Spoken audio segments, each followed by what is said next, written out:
Assalamualaikum warahmatullahi wabarakatuh. Selamat pagi. Yang saya hormati dosen pengampu mata kuliah Biologi Dasar, Ibu Berti Yolida, SPD MPD, dan yang saya banggakan teman-teman rekan mahasiswa sekalian. Saya perkenalkan, saya Alvito Leonardi, selaku moderator pada video kali ini. Adapun topik yang akan kami bahas itu adalah tentang katabolisme. Sebelum itu, izin untuk memperkenalkan anggota dari kelompok kami. Yang pertama ada Rona Wirda Triani dengan NPM 21130230007. Yang kedua ada Nur Asani dengan NPM 21130230073. Yang ketiga ada Raisyah Az-Zahra dengan NPM 21130230035. Yang keempat ada Dinda Aulia dengan NPM 21130230065. Yang kelima ada Andea Febiola dengan NPM 21130230015. Yang keenam ada Rika Septiana dengan NPM 21130230083. Dan yang ketujuh ada Melda Miftah Khairiyah dengan NPM 21130230037. Dan yang ke-8 ada Dewi Astrini Aprilia dengan NPM 21123023081. Dan yang ke-10 ada Fitri Aulia Zuhri dengan NPM 21130230077. Dan yang ke-11 ada Liam Tiolina Simbolon dengan NPM 21130230071. Dan yang terakhir yaitu saya sendiri, Alvito Leonardi dengan NPM 21130230025. Untuk materi pertama akan dibacakan oleh Rona Wirda Triani. Di sini saya, Rona Wirda Triani, akan membawakan materi tentang metabolisme. Jadi sebelum kita membahas tentang katabolisme, kita harus tahu dulu apa itu metabolisme. Dalam keseluruhan reaksi kimia di organisme disebut dengan metabolisme. Nah, metabolisme ini berasal dari kata Yunani yaitu inetabole atau kalau dalam bahasa Indonesianya berubah. Jadi, metabolisme adalah sifat emergen kehidupan yang muncul dari interaksi antara molekul-molekul dalam lingkungan sel yang teratur. Kita dapat menggambarkan metabolisme sel sebagai peta yang rumit dari ribuan reaksi kimia yang terjadi di dalam sel, tersusun sebagai jalur-jalur metabolik yang berpotong di sana-sini. Nah, jalur metabolik atau dalam bahasa Inggrisnya metabolic pathway diawali dengan satu molekul spesifik yang kemudian diubah dalam serangkaian langkah yang jelas, menghasilkan produk tertentu. Setiap langkah dalam jalur dikatalis oleh suatu enzim spesifik dianalogikan dengan lampu merah, kuning, dan hijau, mengontrol aliran lalu lintas kendaraan bermotor. Mekanisme yang meregulasi enzim-enzim menyeimbangkan penawaran dan permintaan atau supply and demand metabolisme, sehingga menghindari kekurangan atau kelebihan molekul seluler yang penting. Metabolisme secara keseluruhan daya, materi, dan energi bagi sel. Beberapa jalur metabolik melepas energi melalui penguraian molekul kompleks menjadi senyawa yang lebih sederhana. Proses degradasi ini disebut jalur katabolik atau catabolic pathway atau jalur penguraian. Salah satu jalur utama katabolisme adalah respirasi seluler. Ketika gula glukosa dan bahan bakar organik lain diuraikan menjadi karbon dioksida dan air dengan kehadiran oksigen. Nah, pada kelompok kami akan membahas lebih rinci dan lengkap tentang katabolisme. Kemudian, energi yang tersimpan dalam molekul organik kemudian tersedia bagi sel untuk melakukan kerja, misalnya denyut silia atau transport membran.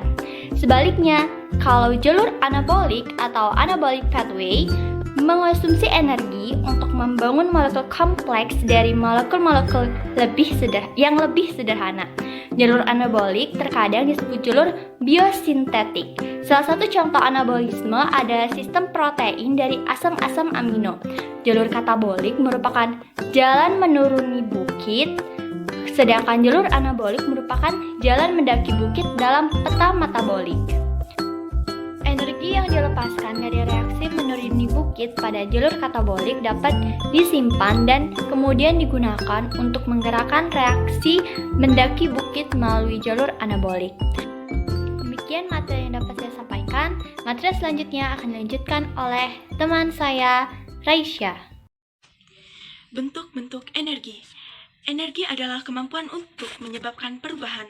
Energi terdapat dalam berbagai bentuk dan kerja kehidupan, bergantung pada kemampuan sel untuk mentransformasi atau mengubah bentuk energi dari satu bentuk ke bentuk yang lainnya. Energi dapat berasosiasi dengan gerakan relatif benda. Energi ini disebut energi kinetik. Benda yang bergerak dapat melakukan kerja dengan memberikan gerak pada materi. Panas atau kalor atau juga energi termal adalah energi kinetik yang berasosiasi dengan gerakan acak, atom atau molekul. Benda yang tidak sedang bergerak tetap memiliki energi. Energi yang bukan energi kinetik disebut energi potensial. Ini adalah energi yang dimiliki oleh materi karena lokasi atau strukturnya. Hukum transformasi energi. Ilmu yang mempelajari transformasi energi terjadi dalam sekumpulan materi disebut termodinamika. Para ilmuwan menggunakan kata sistem untuk menyatakan materi yang dipelajari, sedangkan seluruh bagian lain dari semesta, yaitu semua hal yang berada di luar sistem disebut lingkungan. Sistem tertutup, seperti cairan dalam termos, tidak mampu bertukar energi maupun materi dengan lingkungannya. Dua hukum termodinamika mengatur transformasi energi dalam organisme dan semua kumpulan materi yang lain. Hukum pertama termodinamika. Menurut hukum pertama termodinamika atau First Law of Thermodynamics, energi di semesta bersifat konstan. Energi dapat ditransformasikan namun tidak dapat diciptakan atau dihilangkan. Hukum pertama ini dikenal juga sebagai prinsip kekekalan energi. Hukum kedua termodinamika. Hukum kedua termodinamika sebagai berikut. Setiap transfer atau transformasi energi meningkatkan entropi semesta walaupun keteraturan dapat meningkat secara lokal. Ada kecenderungan yang tidak terhentikan ke arah keacakan semesta. Baiklah, untuk materi selanjutnya akan disampaikan oleh salah satu rekan saya yang bernama Melda. Saya Melda Miftahhoiriyah akan melanjutkan materi selanjutnya yaitu keteraturan dan ketidakteraturan biologis. Keteraturan dan ketidakteraturan biologis. Sistem hidup meningkatkan entropi lingkungannya seperti yang diprediksi oleh hukum termodinamika. Memang betul bahwa sel menciptakan struktur teratur dari materi awal yang kurang terorganisasi. Misalnya asam-asam amino diatur menjadi sekuens spesifik berupa rantai polipeptida pada tingkat organisme. Contohnya anatomi akar tumbuhan yang luar biasa, simetris yang terbentuk melalui proses biologis dari materi-materi awal yang lebih sederhana. Akan tetapi, organisme juga mengambil bentuk materi dan energi yang terorganisasi dari lingkungan dan menggantikannya dengan bentuk yang kurang teratur. Misalnya hewan memperoleh pati, protein, molekul-molekul kompleks yang lain dari makanannya. Ketika jalur katabolik mengurangi molekul-molekul ini, hewan melepaskan karbon dioksida dan air, molekul kecil yang memiliki lebih sedikit energi kimia dari energi yang dikandung makanan. Energi kimia hilang menjadi panas yang dihasilkan selama metabolisme. Materi selanjutnya akan dilanjutkan oleh teman saya yaitu Dewi. Kepada Dewi saya persilahkan. Izin memperkenalkan diri, nama saya Dewi Astrini Aprilia, NPM 2113023081. Saya akan menjelaskan materi tentang katabolisme. Jalur katabolisme menghasilkan energi dengan cara mengoksidasi bahan-bahan organik. Hidup adalah kerja. Sel hidup membutuhkan transfusi energi dari sumber-sumber luar untuk melakukan tugas-tugasnya yang sedemikian banyak. Misalnya, merakit polimer, mempompa zat melintasi membran, bergerak dan bereproduksi. Energi yang tersimpan dalam molekul-molekul organik dari makanan sebenarnya berasal dari matahari. Energi mengalir ke dalam ekosistem sebagai cahaya matahari dan meninggalkan ekosistem sebagai panas. Fotosintesis menghasilkan oksigen dan molekul organik yang digunakan oleh mitokondria eukariota yang termasuk di dalamnya ada tumbuhan dan alga sebagai bahan bakar untuk respirasi seluler. Respirasi menguraikan bahan bakar ini menghasilkan ATP. Produk-produk buangan dari tipe respirasi ini yaitu karbon dioksida dan air yang merupakan bahan mentah bagi fotosintesis. Materi selanjutnya akan disampaikan oleh Saudari Andea. Kepada Saudari Andea dipersilahkan. Saya Andi Febiola, di sini saya akan melanjutkan materinya. Jalur katabolik menghasilkan energi dengan cara mengoksidasi bahan bakar organik. Jalur katabolik dan produksi ATP. Senyawa organik memiliki energi potensial sebagai akibat dari susunan atom-atom. Senyawa yang dapat berpartisipasi dengan reaksi eksergonik dapat berperan sebagai bahan bakar dengan bantuan enzim secara sistematis mendegrasi molekul organik kompleks yang akan kaya energi potensial menjadi produk buangan yang lebih sederhana dan memiliki lebih sedikit energi. Sejumlah energi yang diambil dari simpanan kimiawi dapat digunakan untuk kerja, sedangkan sisanya terbuang sebagai panas. Jalur katabolik yang paling dominan adalah respirasi aerobik yang mengonsumsi oksigen sebagai reaktan bersama dengan bahan-bahan organik. Aerobik berasal dari kata Yunani, air artinya udara dan bios artinya kehidupan. Sel-sel sebagai besar organisme eukariota dan banyak organisme prokariota yang dapat melakukan respirasi aerobik. Langkah-langkah respirasi seluler dengan menelusuri penguraian gula glukosa C6H12O6, energi C6H12O6 ditambah 6O2 menghasilkan 6CO2 ditambah 6H2O ditambah ATP ditambah panas. Glukosa merupakan bahan bakar yang paling sering digunakan sel. Penguraian glukosa bersifat eksergonik, menghasilkan perubahan energi sebesar min 686 kilokalori atau sekitar 2870 kilojoule per mol. Glukosa yang diuraikan adalah sigma G sama dengan min 686 kilokalori per mol. Katabolisme terpaut dengan kerja melalui perhubungan kimiawi ATP. Agar tetap bekerja, sel harus meregenerasi suplai ATP dari ADP dan P. Reaksi redoks, oksidasi dan reduksi, prinsip redoks. Bagaimana cara jalur-jalur katabolik yang menguraikan glukosa dan bahan bakar organik lain menghasilkan energi? Jawabannya didasarkan pada transfer elektron selama reaksi kimia. Relokasi elektron melepas energi yang tersimpan dalam molekul organik dan energi ini akhirnya digunakan untuk menyintetis ATP. Dari satu atau lebih elektron dari suatu reaktan ke reaktan, yang transfer elektron ini disebut reaksi oksidasi reduksi atau redoks. Hilangnya elektron dari suatu zat disebut oksidasi, disingkat reaksi redoks. Dalam reaksi, sedangkan penambahan elektron ke suatu zat lain disebut reduksi. Materi yang selanjutnya akan dilanjutkan oleh Saudari Fitri. Baik, perkenalkan, nama saya Fitri Aulia Zuri dengan NPM 21130D3077. Saya akan melanjutkan pemaparan materi selanjutnya. Oksidasi molekul bahan bakar organik selama respirasi seluler pada pembakaran metana atau bensin.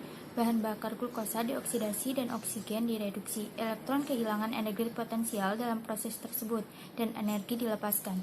Secara umum, molekul-molekul organik yang memiliki oksigen melimpah merupakan bahan bakar yang sangat bagus karena ikatan-ikatannya merupakan sumber elektron puncak bukit yang energinya dapat dilepaskan ketika elektron tersebut jatuh, menuruni gradien energi ketika ditransfer ke oksigen.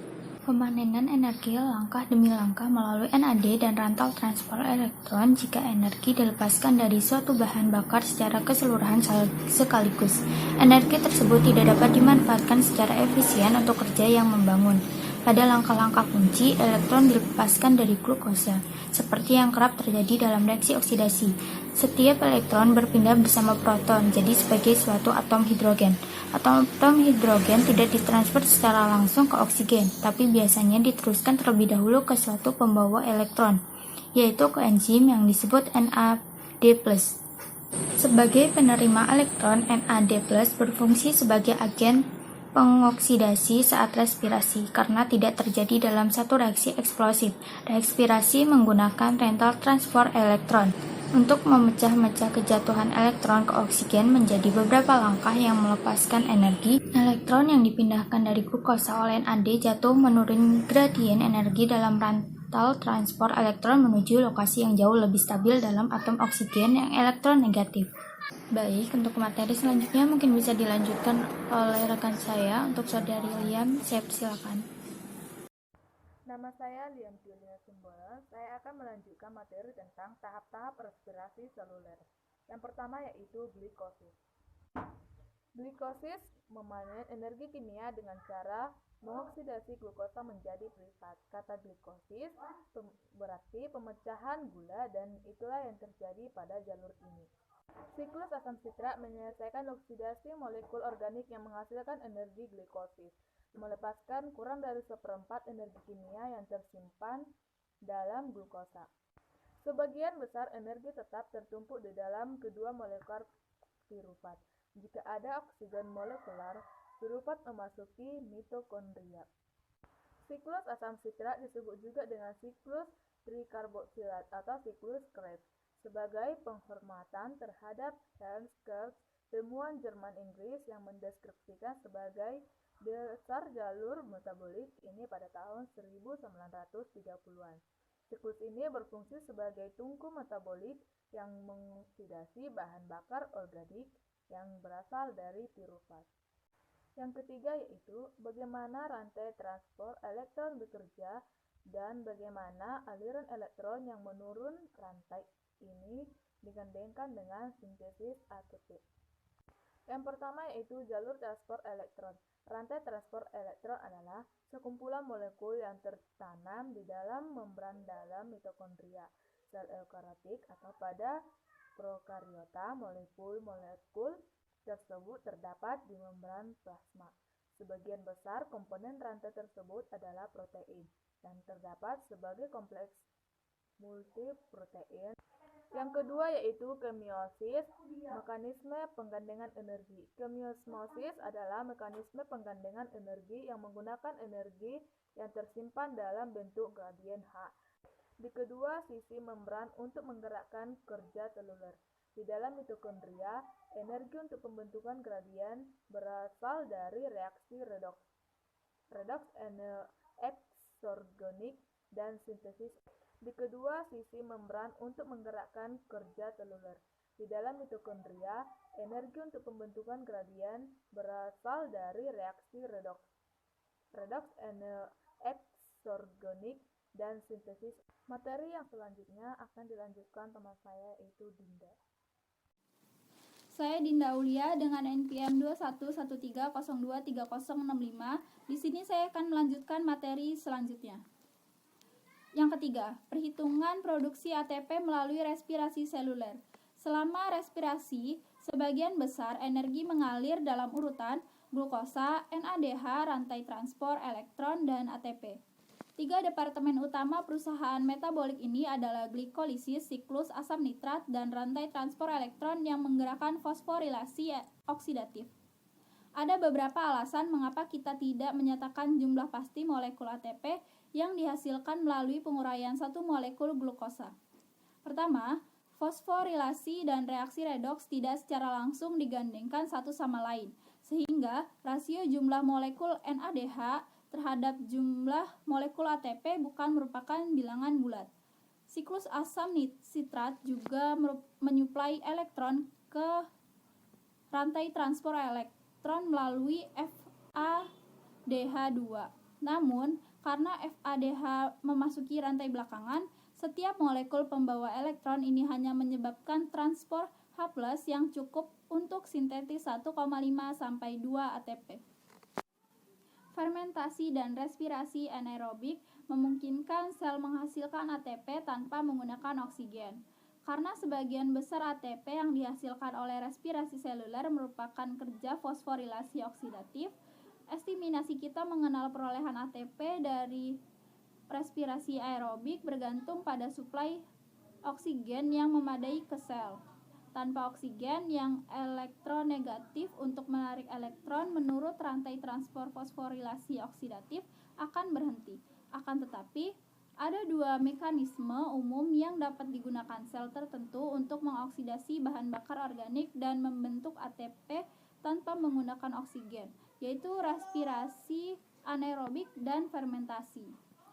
Respirasi anaerobik yang berlangsung dalam organisme prokariota tentu yang hidup di lingkungan tanpa oksigen. Organisme ini memiliki rantai transport elektron tapi tidak menggunakan oksigen sebagai penerima elektron terakhir di ujungnya rantai tersebut.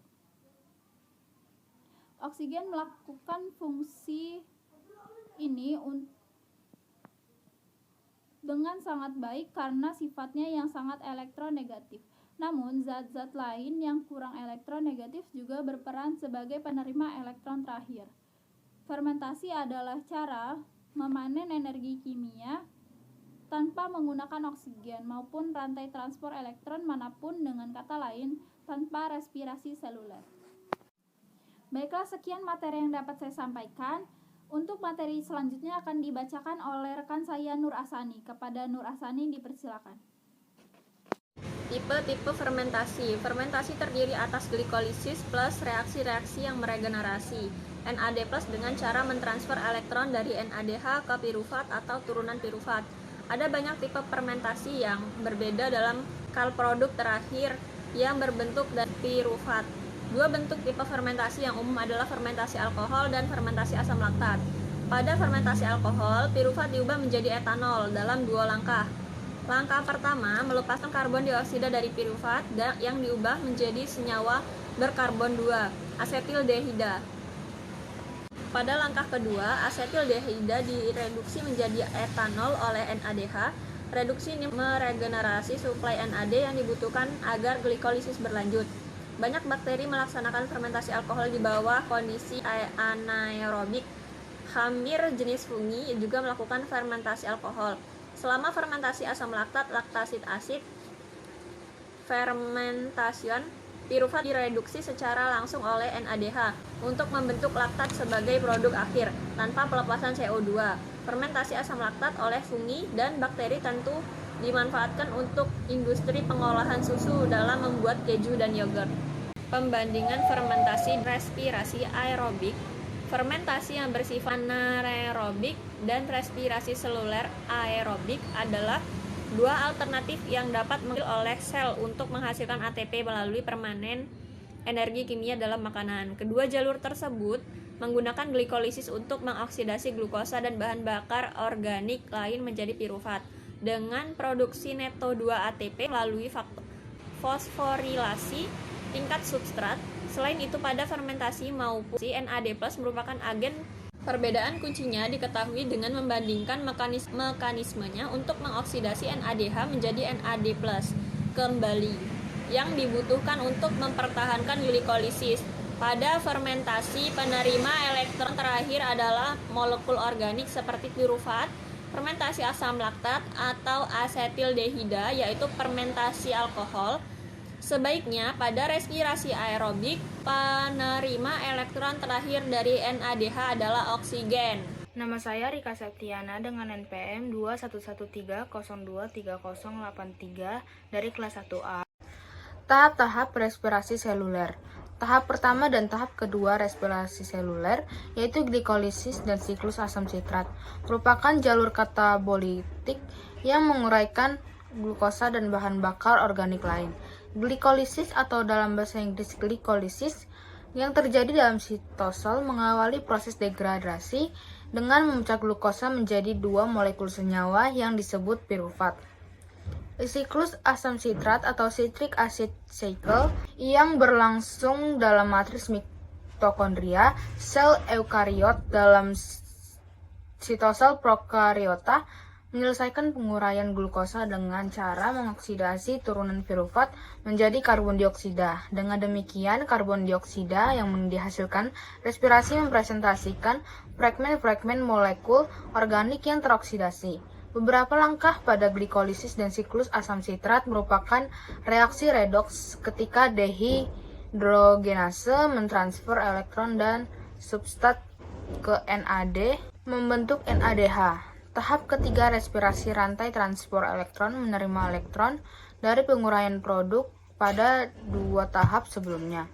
Paling sering melalui NADH dan mengoper elektron dari satu molekul ke molekul lain. Pada penghujung rantai, elektron dikombinasikan dengan oksigen molekular dan ion hidrogen atau H+, membentuk air. Energi yang dilepaskan pada setiap langkah rantai disimpan dalam bentuk yang dapat digunakan oleh mitokondria atau sel prokariot untuk membuat ATP. Mode sintesis ATP ini disebut fosforilasi oksidatif atau oxidative phosphorylation karena memperoleh tenaga dari reaksi-reaksi redoks dalam rantai transport elektron. Makna penting glikolisis dalam evolusi. Peran glikolisis dalam fermentasi maupun respirasi memiliki dasar evolusi. Prokariota purba mungkin menggunakan glikolisis untuk membuat ATP lama sebelum oksigen pada atmosfer bumi. Fosil bakteri tertua yang diketahui berasal dari 3,5 miliar tahun yang lalu, namun kuantitas oksigen yang memadai belum terakumulasi di atmosfer sampai sekitar 2,7 miliar tahun silam. Cyanobacteria menghasilkan oksigen ini sebagai produk sampingan fotosintesis. Oleh karena itu, prokariota awal mungkin ATP semata dari glikolisis. Fakta bahwa glikolisis saat ini merupakan jalur metabolik yang paling tersebar luas di antara organisme bumi, menyiratkan bahwa glikolisis berevolusi sangat awal dalam sejarah kehidupan. Glikolisis merupakan warisan metabolik dari sel-sel awal yang terus berfungsi dalam fermentasi dan sebagai tahap pertama dalam penguraian molekul organik melalui respirasi. Materi selanjutnya akan disampaikan oleh Saudara Alvito. Jadi kesimpulannya, seluruh reaksi kimia dalam organisme disebut dengan metabolisme. Energi terdapat dalam berbagai bentuk dan kerja kehidupan bergantung pada kemampuan sel untuk mentransformasi atau mengubah bentuk energi dari suatu bentuk ke bentuk lainnya. Ilmu yang mempelajari tentang transformasi energi yang terjadi dalam sekumpulan materi disebut dengan termodinamika. Dua hukum termodinamika mengatur transformasi energi dalam organisme dan semua kumpulan materi yang lain. Sistem hidup meningkatkan entropi lingkungannya seperti yang diprediksi oleh hukum termodinamika. Sel hidup membutuhkan transfusi energi dari sumber-sumber luar untuk melakukan tugas-tugasnya yang banyak. Senyawa organik memiliki energi potensial sebagai akibat dari susunan atom-atomnya. Senyawa yang dapat berpartisipasi dalam reaksi eksergonik dapat berperan sebagai bahan bakar. Glikosis memanen energi kimia dengan cara mengoksidasi glukosa menjadi pirufat. Baiklah, sekian presentasi dari kami. Apabila banyak kesalahan kata, kami mohon maaf. Saya akhiri, wassalamualaikum warahmatullahi wabarakatuh.